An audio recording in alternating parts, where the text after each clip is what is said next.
All right. Hello, everyone, and welcome again to today's webinar. We're here with film publicist Rachel Allen, and we're delighted that she can join us. We're also really glad that all of you can join us. And for those of you who may need to leave early or not be able to listen to the whole thing, this will be available. We'll be archiving the conversation, so you can always listen to it later on. But for now, I just want to welcome Rachel Allen. Thank you so much for being here today with our CUNY SPS students. Thanks for having me. I'm excited to talk to you guys. So what we're going to do is Rachel and I will talk for a while, and then we'll open the floor up to questions. And of course, you can always ask a question at any time, and we'll hold them to the end. So if you have a question for Rachel, just jot it down and let us know. I'm going to start, Rachel, just by asking a really basic question, which is to tell us about your current job. What does working as a film publicist actually entail? What does a traditional day look like, or a typical day look like for you, if there even is such a thing? I know that probably every day or week is different.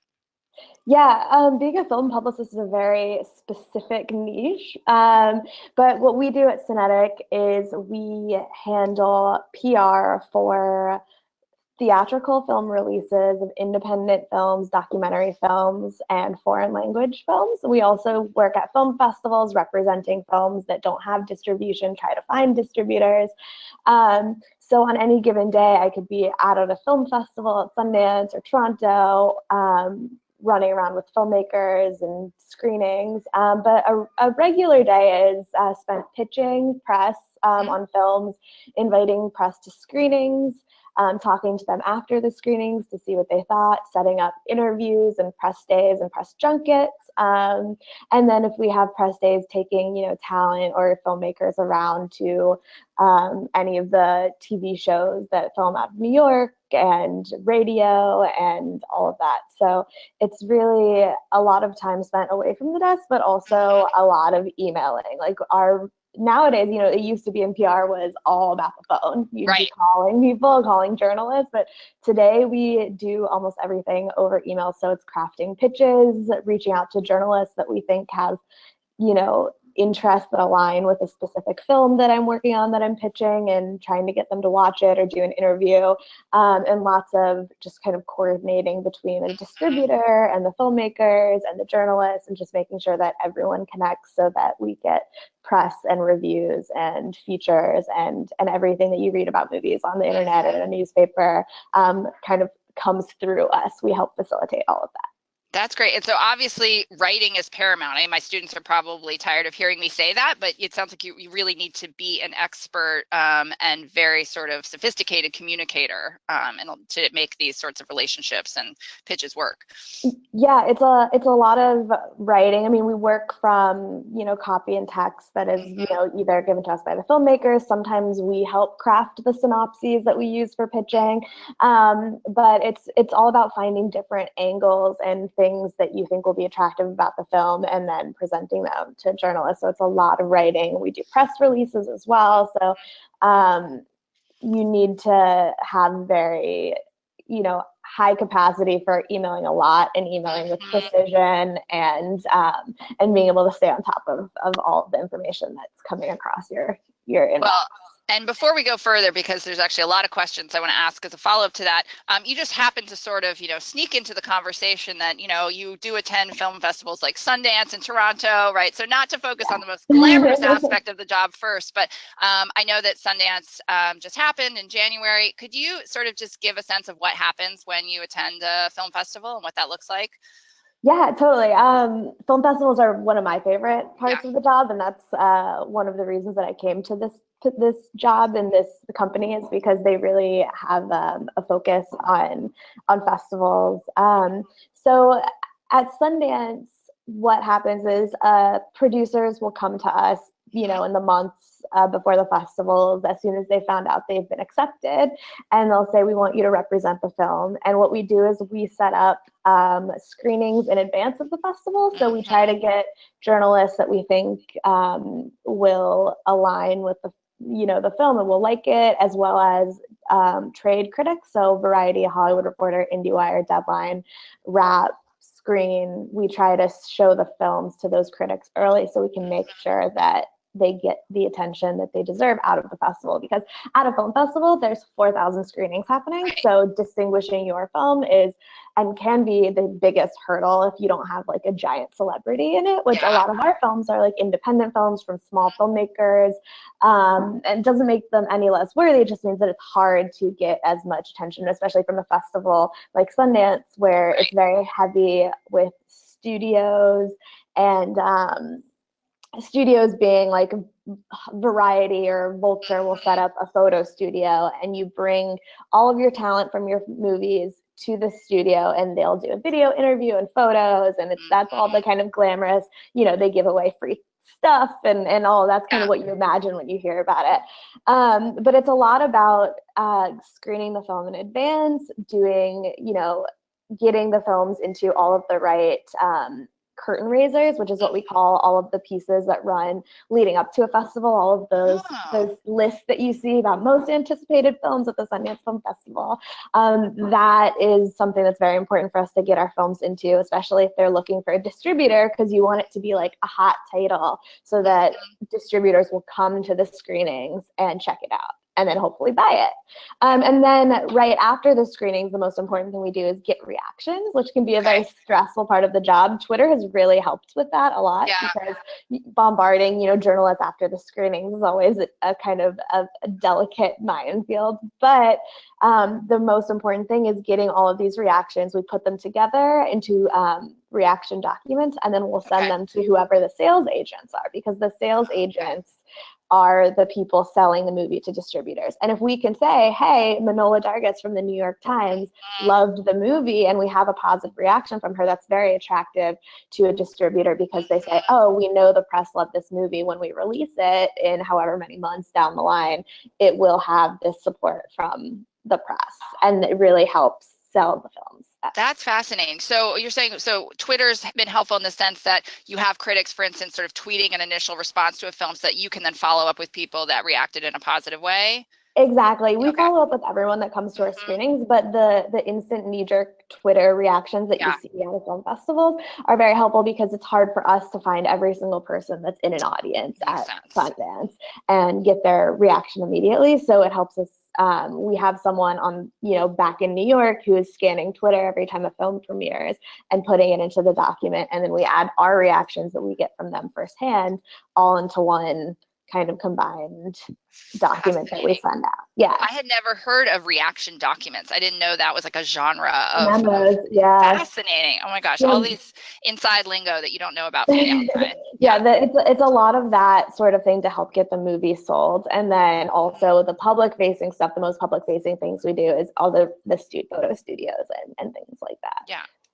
Well, let me back up a little bit, because, you're talking about really just this incredible kind of like constellation of skills that you draw upon to do this job. And I'm sort of wondering a little bit more about kind of your career trajectory and how you got to where you are now. So how you learned to write press releases, how you learned.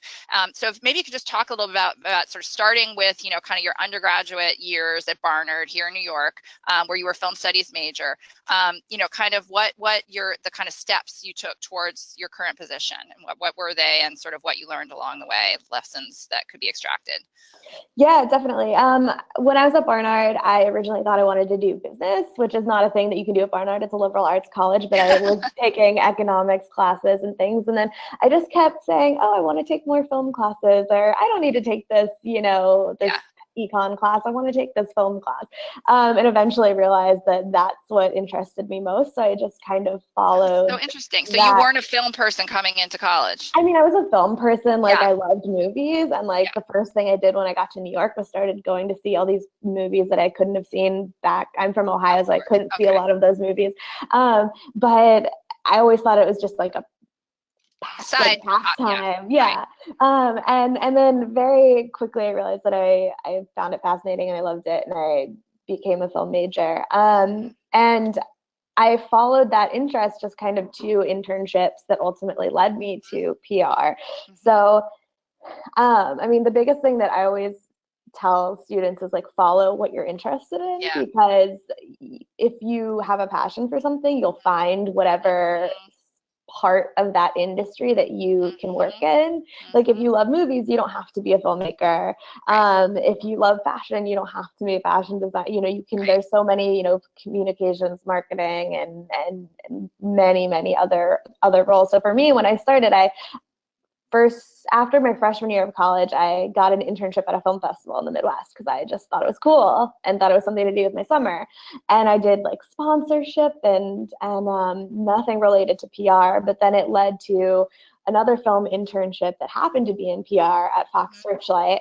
And I just kind of discovered that I thought it was interesting and I liked it. And, you know, writing obviously is a skill that is you know, that you need to have for this job. And I had been writing like film reviews for like the school paper and stuff like that. So it was kind of a natural, I'd seen the press releases and I had seen all of this from the journalism side because I was, as a student journalist, I was writing reviews. I was going to these press screenings and I was talking to publicists and, you know, I was talking to publicists that actually I work with now as my colleagues. That's were so letting me into, you know, screenings as a college student. And so the kind of switch to communications was pretty natural. I just followed my interests to different venues and places that I thought were cool and I liked going to, and I just applied to internships that I saw there and kind of latched onto PR as something that I found really interesting. I always read a lot of criticism.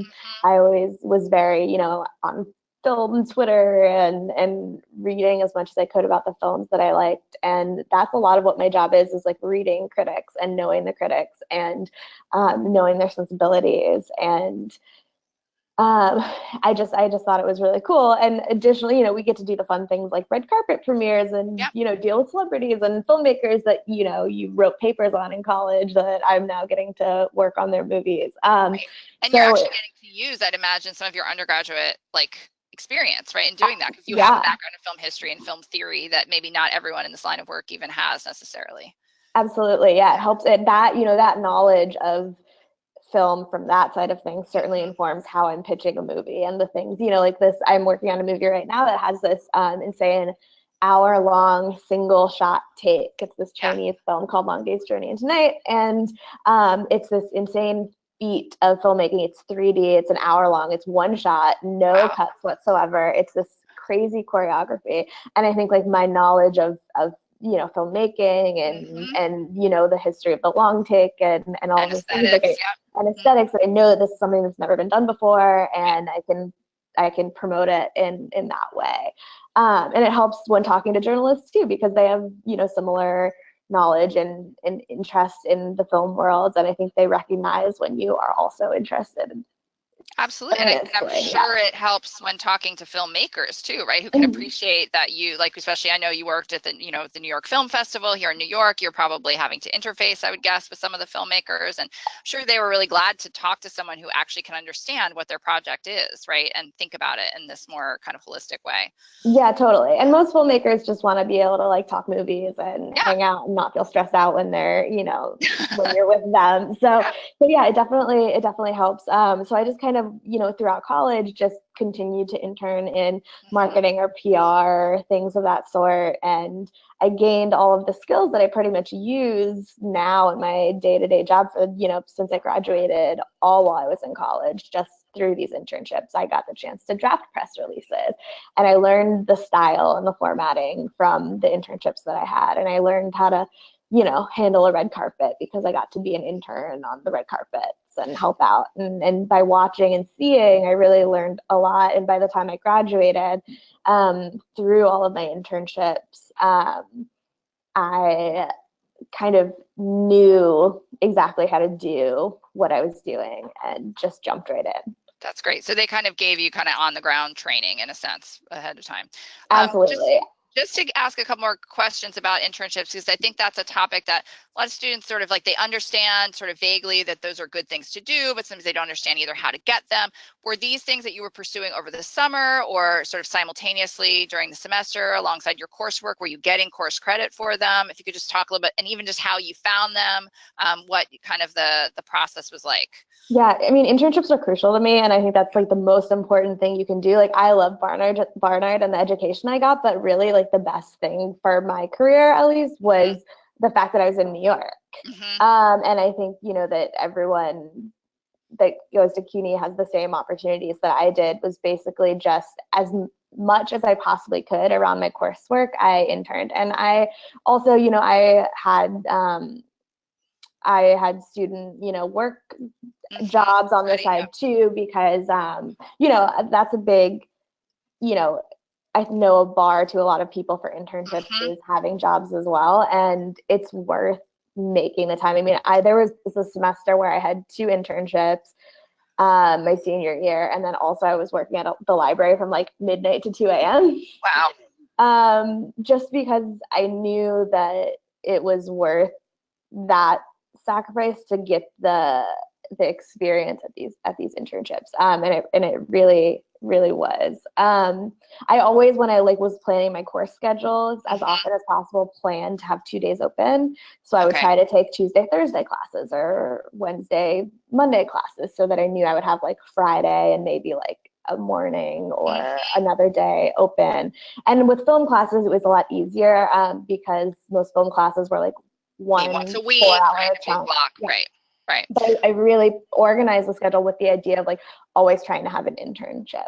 And there were even semesters where like, I don't know about what kind of opportunities and grant opportunities that CUNY has, but for one semester at Barnard, I was able to get a student grant for internships that allowed me to get paid for an unpaid internship, essentially. Oh, that's great. Yeah, and hopefully these days more internships are paying, because when I was an intern, I think I only got paid from one internship that I think you're right. I think the kind of public scrutiny of internships has led to slightly better practices in that regard. You said something else I think is interesting. I think sometimes people assume that internships are kind of full-time commitments. And I think they can be. Like, you know, I know that, for instance, like MoMA has kind of intensive summer internships, but it sounds like you were able to find, and that there are internships that require, you know, like a day or 2 a week maybe, or that could be integrated into a schedule, because of course our student population is largely working full-time, and that is an issue for a lot of them. But yeah, I would love to just hear, like, did you have what's the average time you feel like that you sort of were able to devote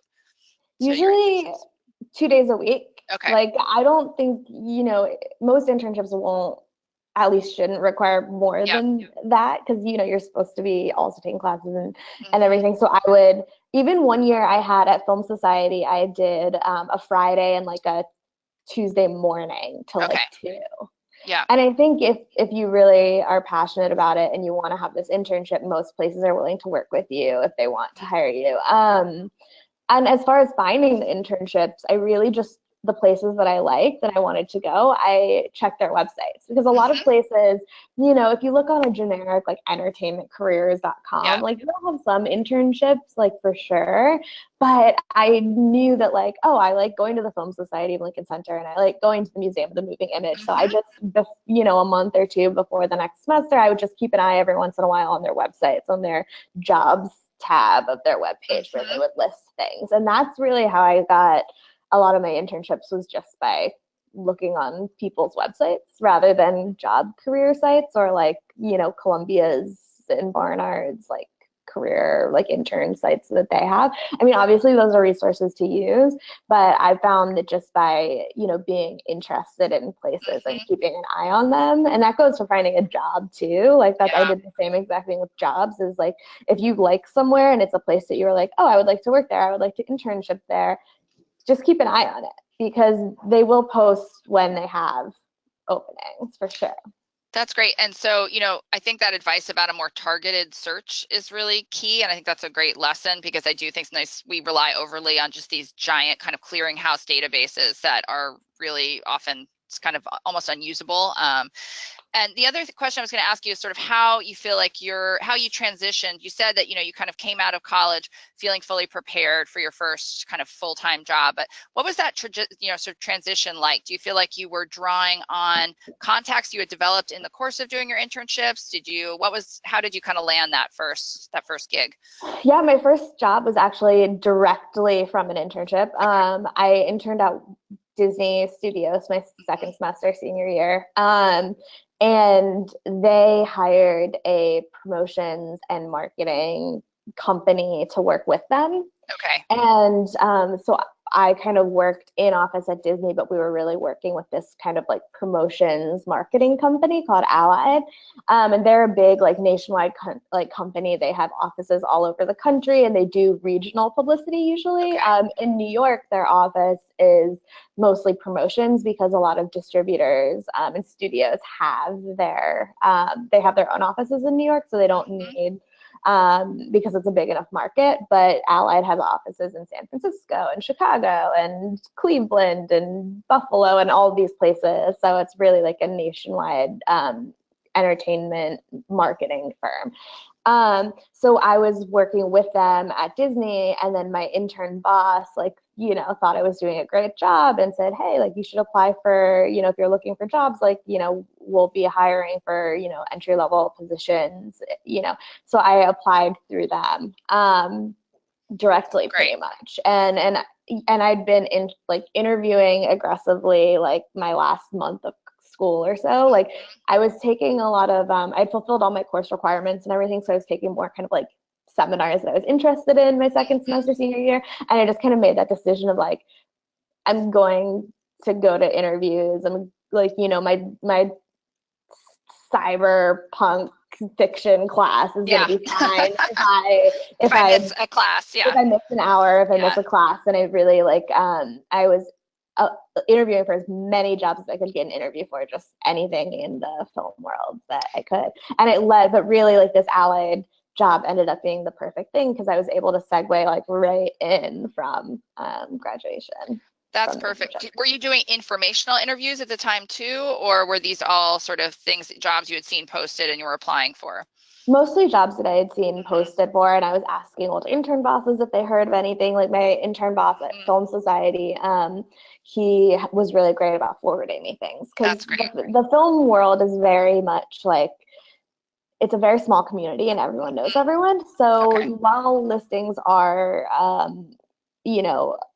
are a great thing to look out for, it's always, if you have a good relationship with your intern boss, like ask them to keep an eye out for you, because I get all the time those emails saying, hey, we're hiring a new assistant. If you know anyone, let us know. And he would just forward this to me. Anything that he got, he would just forward me and then recommend me if I was interested in it. So don't be afraid to use your intern supervisors as a resource, because they really have the connections and can help you kind of make it over that first and I think you're speaking to what's, something that, again, is sort of a truism, the importance of having a network and connections and all that. But I think that sometimes people hear the word networking and they freak out because they think it means doing something really performative and kind of fake. But I mean, I think in my experience, and it sounds like in yours, really networking just means building and cultivating relationships and staying in touch with people and letting them know. I think that people often, again, they want to help, but they need to know that you're looking for something, and you need to have kind of, you can't just disappear for a couple of years and then kind of come back and say, hey, by the way, like, get me a job, right? So I think like keeping in touch with people, never burning bridges if you can help it, because I think many professional worlds are kind of small, even despite the fact New York feels big, but often these communities are pretty tight knit. So it sounds like keeping in touch with people and letting them know when you're on the hunt is a crucial piece of this too. Totally. Yeah. Well, we talked about some of your favorite parts of your job. I always like to ask people what their least favorite part of their job is, because I think it can be very revealing, because almost I think every job has something that we don't like about it. Yeah, I would say, I'm trying to think more of like a general, because there's like some specific, very specific to like this very niche thing that we do. I would say it's difficult. So I'm at an agency. So agency meaning just that we work with many different distributors and studios and filmmakers and producers at any given time. So I'll have a project with A24 and Netflix and Amazon, like all at the same time. But so as an agency, the studios will sometimes hire other agencies also. So like if a movie has like a LGBT angle, they'll hire like an LGBT agency, or if it's got like some sort of like sometimes they'll hire like religious like agencies if there's something that can be really, like I'm working on a documentary about a farm, and so they hired this faith-based agency to come on and help reach them, in the Midwest and, across the country, those sorts of, because I'm not pitching local, Missouri Can't you dig into pastors, your Ohio roots, yeah. Rachel? I should, yeah. No, but so sometimes working with all of these different agencies can be a little bit difficult because sometimes you're all vying, you're all pitching the same outlets and different people at the same outlets. And it's a lot of coordinating, not only just between like you and the distributor and the filmmakers, but also these other people that are doing kind of the same thing that you're doing. You're just trying to make sure everyone has their own lanes and opportunities and everything like that. So it can be a little bit difficult, but you really just have to like know how to work with everyone and be calm and that's a good life lesson. Diplomatic. And diplomatic for sure. Yeah, that comes in handy. Well, you mentioned that, you work right now in an agency, and I know this is something we had kind of talked about in our preliminary discussion. I think a lot of our students are interested in careers in communication, marketing, publicity, but they don't always understand kind of the lay of the land and just kind of how, for instance, communications or, versus publicity versus PR, in-house versus agency. If you could just kind of maybe give us sort of an overview of the field a little bit. Yeah, so if you're interested in working in communications, marketing, PR in the film industry, there's really like a couple of like entry points for you. You can be in-house, which means going straight to like a distributor or a studio and starting there, which is a lot more often they'll be dealing directly with like filmmakers and like logistics, like, okay, we need the filmmaker to come in to do PR on the 29th, so we need to book the housing and the travel and all those kind of logistics. That's kind of where you start with that.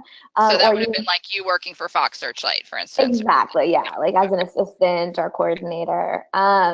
Or you can go to an agency, which is kind of the path that I ended up going down, which means that you're working on a lot of different projects all at once, and varying, like, at varying times and lengths of, campaigns that you're working on, but you get to do a lot more. So whereas like a studio might have 6 movies in a year that they're working with agencies and everyone to promote throughout the year, like we have a massive network of films going on. So we have, we already have films that we know we're working on that are coming out in December, and films that we're working on coming out in the summer. And then we, pick up film festival films, and we pick up, films a month before they get released, or sometimes, like a year before they get released. So, so you really have this kind of like a wide overview of working on individual films as opposed to representing like the studio and only working on the few things that they do.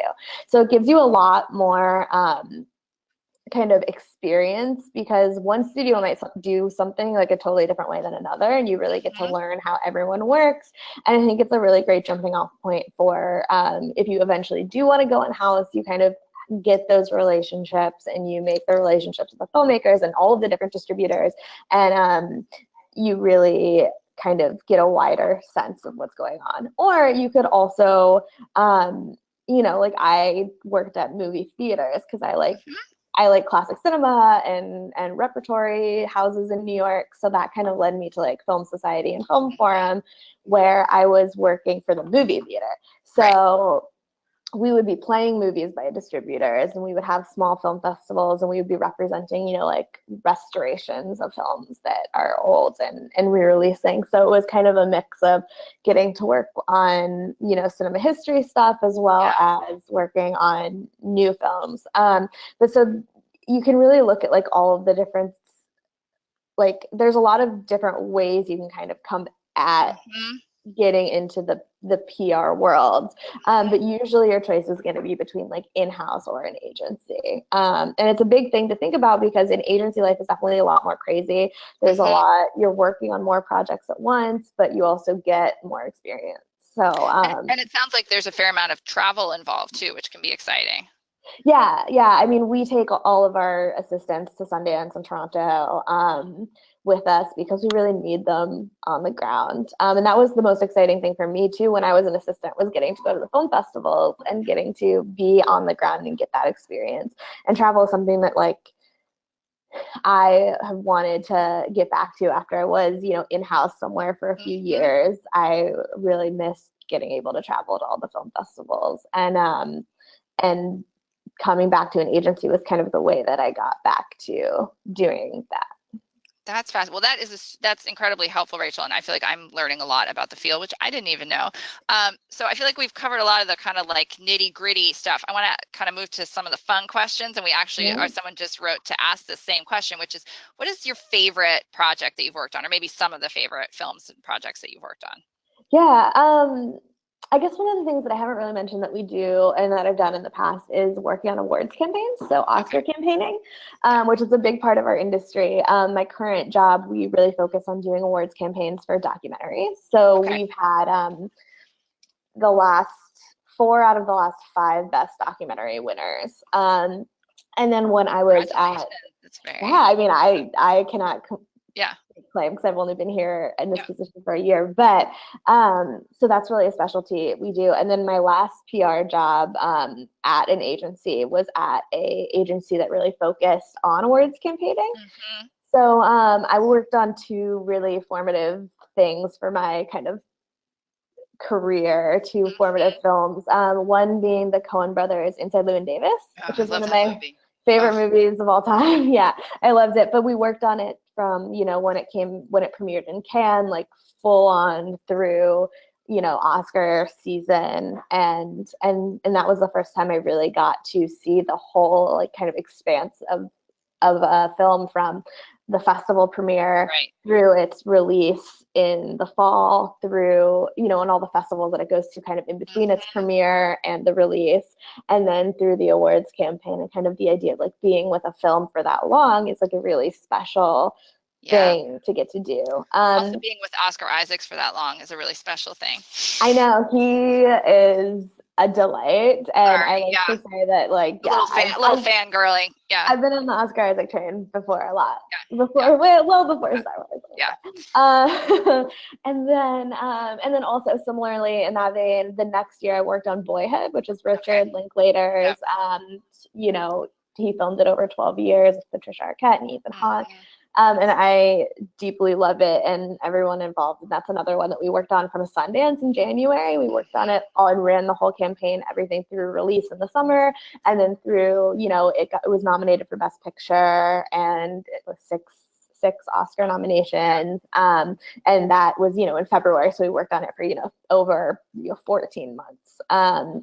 And it's a very special thing to be able to travel a lot with the films and the filmmakers to all the festivals, and to be with it for that long. You're really like a part of something very cool. Yeah, I mean, you're really shepherding it through that whole process. And that movie was such a sensation. I mean, I really remember how it kind of really monopolized, I feel like, that whole award season in a good way. It monopolized my whole year. I'm sure it did. You're like girlhood, right? That should be the supplement, the DVD supplement of how it affected your. That's really exciting. Do you have or I can't actually remember what I was going to ask. I'm going to ask a different question, which is, we have some students here asking sort of just more generally about what you love about PR. And I think we've already touched on that a little bit, but maybe just say a little bit more about, I think that idea you were talking about being part of something, maybe, you know, and being really part of a team sounds like maybe something that you find particularly appealing. Yeah, I mean, as someone that like loves film a lot, but never really wanted to be a filmmaker, I really, you know, that's why I did film studies, because you know, and I dabbled a little bit in filmmaking, but it wasn't something that I was more passionate about, like watching the movies and the idea of being able to help get the word out about those films and help other people see them. You know, I was like, you know, in high school, I was reading Entertainment Weekly in Ohio and seeing all these movies that I would never be able to go see. So when I got the chance to really like work on those movies and get the word out about them, and that's a really appealing thing for me, like being able to help raise the profile of a film, and especially a film that you're passionate about, and help it find the right audiences, and all of that is like a really cool way to be involved without, you know, being a filmmaker. And I think that I would say, as far as like PR goes specifically, you have like you have to love what it is that you're doing PR for. Yeah, Truly, yeah, like I believe that. Like I don't think I could go and do PR for makeup. Like I like makeup, yeah. like I wear makeup, but like I don't think that like I could spend every day, all day, well, many nights and weekends and Yeah. everything working on that. It's because I love movies that really makes it worth it. It makes me want to put the time and effort in, because PR can be like a very demanding job on Mhm. your time and energy and resources, because emails never sleep, and you're constantly at events and you're constantly Mhm. out talking to people about the things, your whole job is to sell. And if you don't believe in what you're working on, like, even if I don't love the movie that I'm working on, I always am able to find something that I can appreciate or work with in the Right. movie. Um, And you can appreciate the labor and craft that went into making it, I would imagine. exactly. Yeah. Yeah. So that's like a very crucial thing in my opinion, is that like I got into PR because of my love of movies, Yeah. and I'm really lucky that that it worked out. Yeah. And I think you have to have that love for it, else the time and effort's not gonna be. That's always something we ask in interviews, is like, is this something you want to spend your nights and weekends Yeah. doing? You will be at screenings constantly. You will be, at film festivals for 2 weeks, Yeah. when you just want to go home and you're tired and you haven't slept, it has to be worth it, and you have to want it. And I think it's important to figure out if that's worth I it think for you. that's really great. Because I think for some folks, they think about PR kind of in the abstract as sort of a career field. But, I'm thinking as you're talking about folks I know that have done particularly publicity in the two areas I worked in before going into academia, which were sort of publishing and food, right? So I talked to food and restaurant publicists. I mean, they were passionate about their field, right? And so like, Yeah. yes, it was similarly like their kind of their interests were sort of totally aligned with what it was that they were doing. So when they talked to me about a new restaurant, a new chef, or a new cookbook, it was really coming from a place of knowledge and love, right? And similarly Exactly. in book publishing, right? This because you're representing this author of this book. Maybe you don't love this particular novel, but you really appreciate what it is the author has done, and you're bringing that into your work. And so it does seem like that's a huge piece for students to keep in mind. Yeah, For sure. exactly. And Yeah. I think you have to, yeah, if you can't sell it, that's your job. So Yeah. you have to be willing to talk to people. You have to be, I'm not the most outgoing. Like I'm much more of like a stay at home and watch movies kind of person. Yeah. But because I do love movies, I'm able to kind of like go up and talk to people that I don't know Yeah. that well about the movies and all that sort of stuff, which is like something that you have to be able to put yourself out there to do in PR. Well, it's something I was thinking about as you were talking is how I often think about like when I, like even do criticism or something, that often it's about helping people understand and appreciate something that you really love, right? And in a way that's, like, I think on a continuum with what you're talking about is you're trying to boost the signal and amplify what's really amazing about this work and helping other people see that. And so, yeah, there's something really, I don't know, just really rewarding about doing that kind of work. Anyway, well, Totally. we've gushed for a while. Let me move on to some other questions we have here. Oh, this is a sort of maybe the flip side of that. We have a question about crisis communications and whether that's also a kind of part of your job in publicity. Yeah. Oh yeah. Oh Oh yeah. yeah. Crisis is a part of every job, I'd imagine. But yeah. Especially when your job is to like have people sit down and talk to other people for hours and hours and hours on end.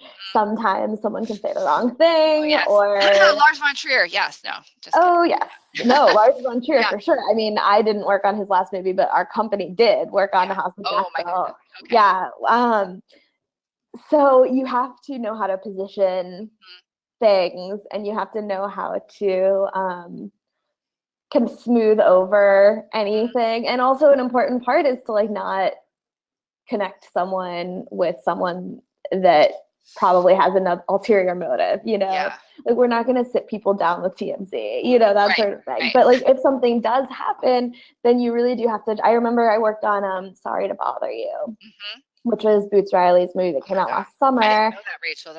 I would love to talk to you more about that. Oh yeah, Yeah. that I was one of love my that favorite movie. movies of Yes. last year. Yeah. Yeah, Me too. Boots is amazing, but Lakeith is kind of like a lovable weirdo in a way Yeah. that Yeah. he sometimes you'll sit him down for an interview and say, "Here's this interview, do it," and he'll just totally talk about something totally Yeah. different.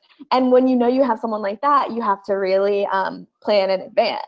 and just really be careful about like what you're, because obviously you want the most press possible, but sometimes you have to like weigh that with, is it worth putting this person in this position where they could, have a bad conversation and get the press or not? And so that's it's a lot of strategy on that front. Like we had a movie at Sundance, I'm not going to say which movie it is, but the filmmaker was a celebrity, and we were told in advance, like, hey, like, it's better not to let him do interviews by, himself, because he'll go off on tangents, and then all the press will be about whatever it is he said and not about the movie. So when you have a situation like that, you have to plan in advance, and you have to really be careful about what you're doing, and you maybe plan to focus only on reviews, or you plan to like pair people so that one person is always with another person, and that helps a lot with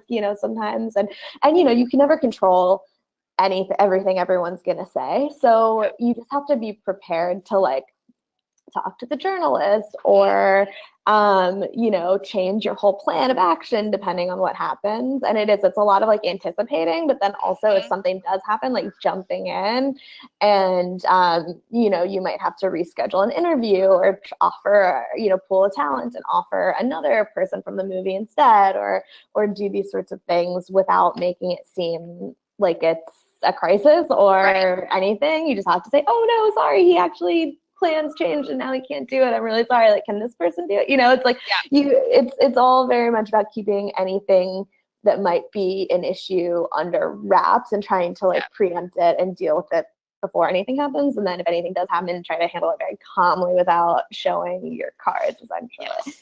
Oh, I like it. That's really good life lessons too, I feel like, in general. I personally find Lakeith Stanfield like the most fascinating actor, like one working today among, like, I mean, in Atlanta, in Sorry to Bother You, in Get Out, like, I just think he's amazing. And you just just have to know that like he can be very much in his own, just like doing his own thing sometimes, and that's fine. You just have to know and then plan accordingly. That makes sense.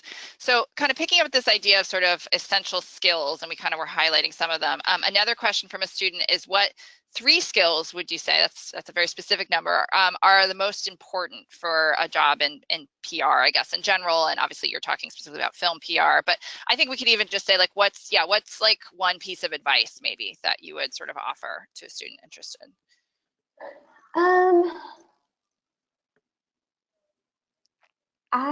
mean, I would say as far as skills go, like you have to be able to write, and attention to detail. Like a lot of what we do is like dealing with lists and RSVPs and scheduling and coordinating and doing all of these like annoying details. Like it's not all like, rolling up onto a red carpet, like having a good time. You have to draft a media alert and send the media alert, get the RSVPs, confirm this, reconfirm the RSVPs, call everyone that's there, make sure everyone's there on time, like all of these little details that go into it. So you have to really like getting into the nitty-gritty details, like event planning and coordinating and scheduling and all of that, because you're going to be doing a lot of it. So having that attention to detail is really, really important. Writing, and then, you have to be willing to push yourself, to talk to people, because it is like in PR, like the way you kind of continue to grow is by growing your contacts and the journalists that and have relationships with, and Was there a time where you had to sort of do that, like push yourself to approach someone that you didn't know? And I'm just curious. All the time. Because there's always new journalists. There's always people moving to new outlets. There's always, you're always in a situation, at a festival or an event that you've invited someone, and you have to try to find them just to say hello and introduce yourself. And it's constant. So, there's never a time where you're just like, oh, I know everybody, I'm cool. It's like you have to always be making new contacts and taking people out to lunch, or, inviting them to events where you can talk to them and get to know them, and make those relationships. So then down the line, you can say, oh, hey, I remember talking to you at this event. Like, I know you like this filmmaker, or you want to come talk to him, like that. So willing to sort of be bold and assertive, even when it feels a little uncomfortable. Exactly. Yeah. Okay. That makes a lot of sense. And in general, sort of like, yeah, if you had sort of one suggestion or piece of advice for a student sort of looking to enter the field, what would you say? Yeah, I would say be ready to work hard Yeah. and just like dive into it. You like be interested in it, ask Yeah. lots of questions, and see every movie you can, that you're every whatever it is that type of PR you're, try everything, go to the restaurants that you might be representing, and watch the movies or TV shows, and be familiar, and you have to like study up and be ready. Yeah, and I mean, you mentioned before that even, when you were in college, you were always reading criticism, you were following people on Twitter or, whatever social networks you're on. And I think that kind of omnivorousness is really important, right? Because the conversation moves really quickly, as we know, and it's really important, I think, to always be kind of educating yourself. I don't think we get to a point where it's like you're saying, it's done. Like, I know everything, I know everyone, I'm good. Yeah. Like, because the media landscape especially is always changing. So yeah. that's something that like we've constantly had to adjust to, like 3 or 4 years ago, like podcasts weren't a thing really. Yeah. That we were pitching, and now podcast is like a huge part of what we're pitching and trying to get people on, because the reach of podcasts is huge compared to certain other things that local radio or whatever that we do. So it's you're constantly like adapting, and you have to be interested in these sorts of things to like keep your finger on the pulse, to say what you really do. If you're reading a magazine, even if I'm at the airport and I'm looking at the like Delta Sky magazine, I'm always looking out for like, oh, is there like a celebrity profile in here that I could be pitching? Is there like is what kind of stuff do they do? And then just kind of put it in your mind as something that you could potentially do if you had a movie that fit. Yeah. Well, that actually kind of speaks to this other question that came in, which is kind of a broader question, which is about where you see the field heading in the future. And you've already sort of spoken to, I mean, like the media landscape sort of clearly is affecting sort of how you're doing your job and how you're reaching, journalists, but also readers and audiences potentially. But are there other kind of things you see on the horizon or that you envision coming down the pipeline? We're constantly worried about print media. Yeah, like everyone right now, yes. Yeah, it's something that's like a huge part of what we do, because filmmakers and distributors, they still really care, and so do we, obviously, like care about getting those, that New York Times hit or that People magazine hit or something like that. But as the decline of that is happening and more people are getting laid off, or they're really focusing on internet, like New York Times, they are internet first now. Yeah. The articles are for the web, and then they'll drop it into the print. It's so fascinating. So, you might get something that's online, and then it might not be in print, because they just kind of pull based on what's there and what the editors want to do and all that sort of stuff. But it's really like changing the perceptions of like our distributors and people of like what's possible and what we should be focusing on, and reassuring them that if there's not a print hit for this thing, that it's the end of the world, because people are reading everything online now. Well, that's the thing. I feel like sometimes I'm getting some of like, I'm not just like hot takes, but like really thoughtful, critical takes on Twitter. Like, and people you can read these amazing threads on a film, and you're like, this is it. Like, this is the most interesting kind of like, I don't know, engagement I've seen with this. I love like New York Times critics and the critics I follow, but yeah, it's sort of so dispersed. Yeah, and I mean, and there's certainly like people popping up to fill that space. They're like, social media agencies and things that, people are bringing on as well. And it kind of all comes together. And I think that's something that like will probably evolve as well, like as far as focusing more on digital opportunities and, maybe building a like digital social division or like things like that, as a lot of companies are doing, because it's becoming a whole like cottage industry kind of within film PR now is, digital agencies Yeah. versus, right. And it's like, well, what does that mean that we are? Like, we do everything. So like, Right. you can't just say that we're like a print agency because, Right. well, if I'm working with Vogue, like it can be for Vogue magazine or Vogue online. It's the same company, but there are digital agencies now that they come around and they only will pitch the online one, which is a very weird thing. So I think we're starting to kind of like adjust and adapt, and it's going to be interesting to see like kind of what happens with those sorts of things for PR, because like sometimes it doesn't make sense to have like a digital agency, a regular agency, an LGBT agency, a Latino agency, like all on the same thing. Yeah, it seems. And just to ask another question, we're talking about kind of possible disruptions to the field. What about, I mean, I think I saw from your resume that you've worked on Netflix and Amazon films. Is there a sense that that is disrupting in a good way or changing the game in a way that people are excited or trepidatious about, or? It's definitely changing the game for sure.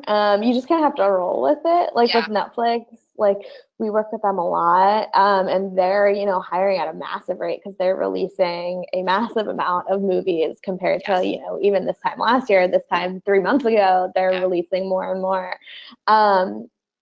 So it's definitely different, but it's still the same general concept. Like, if something's coming out and Netflix and Amazon still do this where they put the movies in theaters and online. So it's not like we're not working entirely generally on movies that are only for online purposes.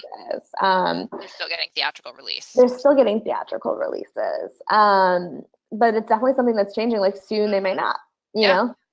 And I've seen that like the New York Times, they have like a critic now for like who they'll review sometimes movies that are just a streaming movie critic, as opposed to just having the main critic. So yeah, it's definitely changing the game, but it's still the same. It's still the same general principles, at least as of now. So we'll see how it progresses, because like eventually, I don't know if Netflix will say, hey, like we're just gonna put things on our service now. And that's where you watch them. Like, we're not going to play there's all this stuff happening with the Academy and the Oscars and everything like that. And I think all of those discussions will certainly keep evolving. Yes, it seems like that. Okay, well, we'll have to check back in the future. Yeah. This is so one. I think this is the last question that I see currently posted. And students, if you have questions, feel free to share them now. This is a very concrete but important question, which you're allowed to answer in a general way, which is a question about the average salary for film publicists. And maybe you could just give a range. And I know obviously it's probably going to vary a bit based on your sort of particular situation and level of experience. But fair question. Well, I will say entry-level salaries into the entertainment industry are not great. Yeah. Like a lot of creative industries, actually. Yes. So, I mean, entry level, I would say in the 30s and even now probably 40s with the new New York City laws about hourly minimum wage and stuff like that. So it's probably better off now than when I started at 30. I started at like $31,000 or something like that. And it definitely, I mean, I get those Glassdoor emails about like what your salary range should be all the time. And it's totally this like crazy range. Like that it could be. But one of the things I've noticed and other colleagues and I have talked about in this industry is that, and this isn't just the millennial thing, but like in our industry, it's a small place that like to really increase your salary over time, you have to move around, which is a shame. Like it used to be that you could like stay at a place and get like significant promotions and bonuses and everything like that. But nowadays, even doing that, like you're only getting standard increases every year, a couple percent, or if you get a promotion, maybe 10%, but there's nothing like the bump that you will get if you go somewhere else. So not to say like to jump around like every year, like certainly like I was I think I was at my first job for like a year, but then I knew I really wanted to be in like straight PR, so I had been kind of angling that. But I was in my first real PR job for 2 years, and then I was at Film Society for almost 2.5, 3 years.